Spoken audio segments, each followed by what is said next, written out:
Good morning. This is Garrett, and this is the YouTube segment, video segment, where I talk about something for 5 minutes after getting a suggestion from a friend or family member on what the topic will be. And the purpose of this video segment is to help me to become more succinct, get better about drilling down on topics, being efficient with my communication, etc. Plus, it's kind of fun.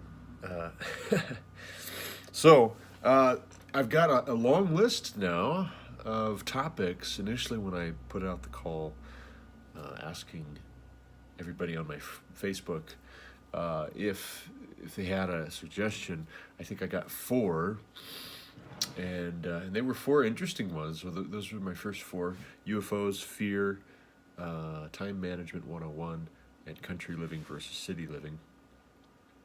And then this one I did the other day about superpowers. That's the first of probably a good dozen that came in a whole bunch from another three or four people, five people, I guess. When I exhausted the first bunch of topics or what have you. And so the topic I'm going to cover today, this one is from Tabitha Bowline, and it is, she gave me two options, I guess. The first option is successful parenting. Second option is parenting 7 kids. I think I know I at least have experience with parenting 7 kids. So hopefully it's both and. Let's see here. I'll get my timer set up. 1 second. Okay. So parenting 7 kids. Only recently have we had 7 children to parent. One of them was still baking in the oven, as they like to say, up until 2 weeks ago, and some change. But now he's out, and so Lauren is taking the lead on caring for little John. And then, especially in the early days of her recovery, I'm watching the other 6 and making sure that they are getting along and taking care of business and making sure they have what they need and they're taken care of. With having 7 kids, it seems like, as long as they're not fighting, it actually works in our favor that there's 7 of them. You think, maybe if you've got 2 kids, if they get along, great. If they, don't like each other, they have limited options for who else to hang out with in your house. They're probably going to come to you next if their sibling is getting on their nerves.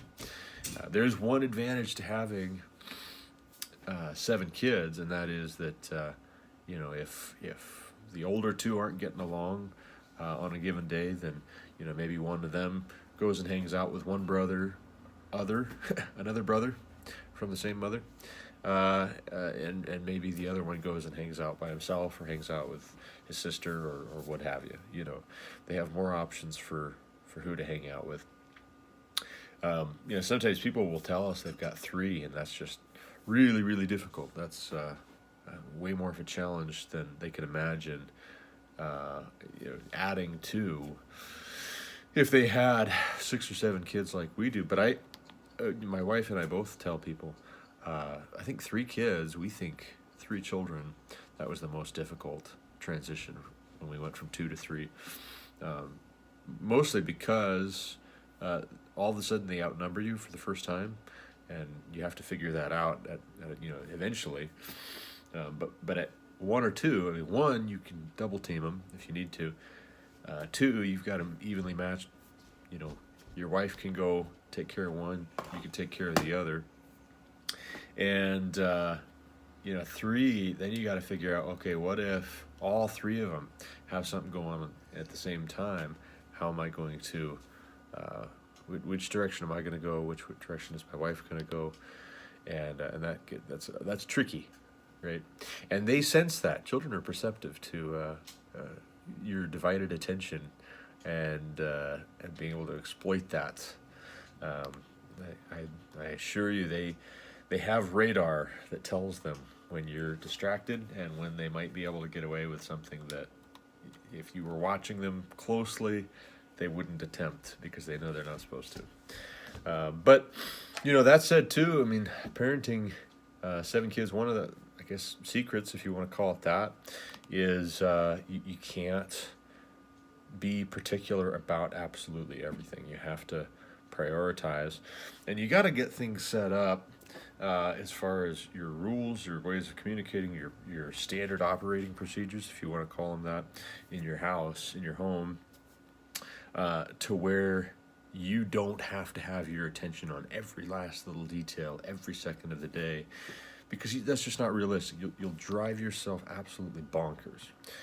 So you have to do the work you can with your children as they're growing to where they can be as independent as possible, helping them learn how to do things for themselves, helping them to learn how to do things for one another. Some people will criticize that, and they'll say, well, I don't want my kids' childhood being ruined by them having to help take care of their siblings. On the contrary, I mean, it's the exact opposite as far as building character as being an only child and only ever focusing on yourself when you've got siblings that you not only have to not fight with, but also you're going to help take care of them. You're going to actively love and serve them. So I think that sets our children up for a good life, good relationships long term. We give them healthy ways of relating to one another that don't involve fighting and hurting each other, but also that do involve helping and encouraging one another, building one another up. And that's the big goal. However many kids you have, big goal is you're raising them to be adults someday. So that is my 5 minutes, and that felt like way too little time. I needed way more than 5 minutes to talk about successful parenting and parenting 7 kids. Maybe I'll just have to do a podcast about that. I will say at this juncture, I do have a podcast now. You can find it on Anchor, Pocket Casts, and Stitcher. None of those 3 things have I ever looked at before, but for those that are in the know, now you know. You can find my podcast. I've only got 2 episodes up so far, but I'm hoping to record another one today. And I've also got a microphone coming. I'm really excited about this because you'll notice if you start listening to one of these first 2 episodes, and I might record another one before the microphone gets here today, you'll notice there's a lot of road noise. It's the quality of the audio is not really great. So also with the YouTube videos here as well, I think the microphone's going to help out a great deal in making my voice come through louder, clearer, eliminating some background noise, and just making, you don't have to turn your volume to 11 on your car stereo or on your phone, your computer, whatever, in order to be able to hear what I'm saying. So I'm excited about that, but that might be a topic. It's such a big topic, how to be a successful parent or how to parent 7 kids. We don't always get it right, but